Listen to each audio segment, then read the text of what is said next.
Hello, मेरा नाम संजय है। मेरी उम्र 24 साल। मैं एक टैक्सी ड्राइवर हूँ। आज की कहानी सिर्फ एक कहानी ही नहीं, मेरी ज़िंदगी की एक खौफनाक याद है। आज जो वाक़या मैं आप लोगों को सुनाने जा रहा हूँ, ये तब की बात है जिस समय हमारी हंसती खेलती शहर के ऊपर एक काले बादल की साया मंडल रहा था। एक सरफिरे कातिल का साया। इस पल को जब आज भी मैं याद करता हूँ तो मेरी धड़कनें बढ़ने लगती है। क्या होता अगर मैं उस दिन उसकी बातें मान लेता। खौफ इतना ज़्यादा था कि लोग शाम ढलने पर घर से बाहर निकलने के लिए डरते थे। लोगों ने ना उसे देखा था, ना उसे जाना। बस उसकी खौफ ही उसकी पहचान थी। डरने वाली बात यह भी थी कि वो 8 मर्डर करने के बाद भी पुलिस उसे पकड़ नहीं पाई थी। लेकिन क्या करे, कभी कभार पेट की पुकार मौत की खौफ को भी पीछे धकेल देते हैं। एक दिन मैं ऐसे ही टैक्सी स्टैंड में खड़े होकर सिगरेट पी रहा। शाम का समय था। तपती गर्मी से थोड़ी राहत मुझे इसी समय ही मिलती थी। मैं अपने ही ध्यान में सिगरेट पी रहा था, तभी मेरा नज़र दूर खड़े एक लड़के की ओर गया। वो लोगों की भीड़ भाड़ से थोड़ा दूर एक टैक्सी के पीछे खड़ा था। उसका चेहरा मेरी ओर ही था। मुझे लगा कि शायद वो किसी का इंतज़ार कर रहा है, इसीलिए मैंने ध्यान हटा दिया। कुछ देर बाद मेरी ध्यान वापस उसी की ओर ही गया। वो इस बार मेरी ओर ही आ रहा था। वो मेरे सामने आके खड़ा हो गया। तभी मैंने उसे देखा। वो ज़्यादा मोटा या ज़्यादा पतला भी नहीं था। उम्र करीब 29 साल की थी। दो आंखें एकदम बेजान, जैसे कि वो अपनी पलक कभी झपकाता ही नहीं था। वो मुझे बोला कि मैं उसे शहर की उत्तर भाग में जो बस्ती है, क्या वहाँ छोड़ सकता हूँ। उसने मुझे बड़ी प्यार से बोला। और उसने ये भी बताया कि आज उसकी बच्चे की जन्मदिन है। 8 बजे से पहले उसे घर पहुँच जाना है।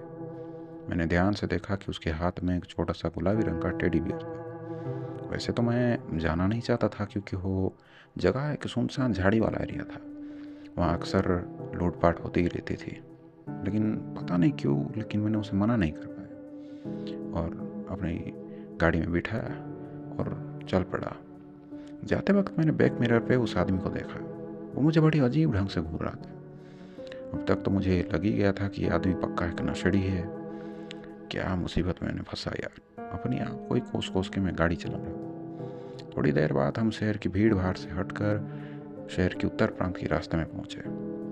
अब आगे सिर्फ एक सीधा रास्ता ही था जो उस बस्ती तक जाता था।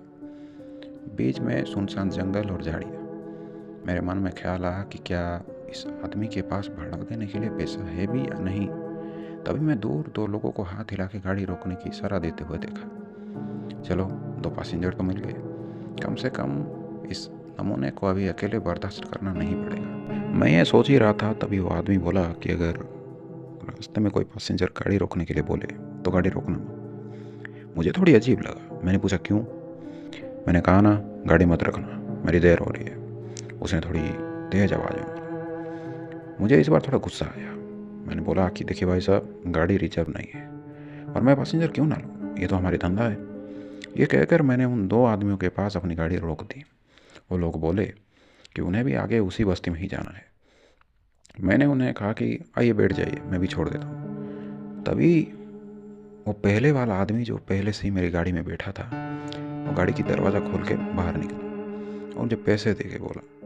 मैंने बोला कि आपको तो आके वही बस्ती में छोड़ना है ना। उसने बोला कि नहीं, उसकी कोई ज़रूरत नहीं है, मैं यहीं उतर जाता हूँ। शहर में कोई कातिल घूम रहा है और इस आदमी को यहाँ छोड़ना ठीक नहीं है।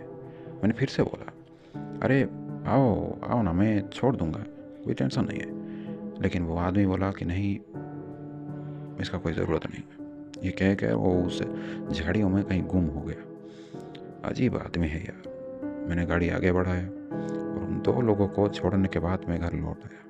काफ़ी थकान के कारण मुझे जल्दी ही नींद आ गया। सुबह मेरा नींद थोड़ी सी चहल पहल से खुली। बाहर पड़ोसियों की शोर था। वो किसी एनकाउंटर और किसी मर्डर की बातें कर रहे थे। तभी पापा जल्दी से घर के अंदर आए। उन्होंने टीवी ऑन किए और सबको बोले कि वो सरबीरा कातिल मारा गया। कल रात उसे पुलिस ने एनकाउंटर में मार गिरा है और ये घटना शहर की उत्तर प्रांत में जो झाड़ी वाला एरिया है, उसी के आसपास कहीं हुआ है। ये बातें सुनकर मेरे मन में थोड़ा शंका जता। कल रात तो उस एरिया में मैं भी गया था और वो आदमी भी उसी झाड़ी वाला एरिया के कहीं आसपास ही उतरा था। कहीं ऐसा ना हो कि उस आदमी के साथ टीवी पे ऑफिसर की स्टेटमेंट के बाद उन्होंने उस कातिल की तस्वीर दिखाई, जिसे देखने के बाद मेरी सांसें ही अटक गया। मेरी बॉडी पे गर्माहट बढ़ने लगा, क्योंकि यह आदमी और कोई और नहीं था। ये वही आदमी था जो कल शाम को मुझे उस टैक्सी स्टैंड में मिला था, जिसको छोड़ने के लिए ही मैं उस उत्तर प्रांत वाली बस्ती पे जा रहा था। क्या होता अगर मैं उस वक्त उसके कहने पर गाड़ी ना रोकता।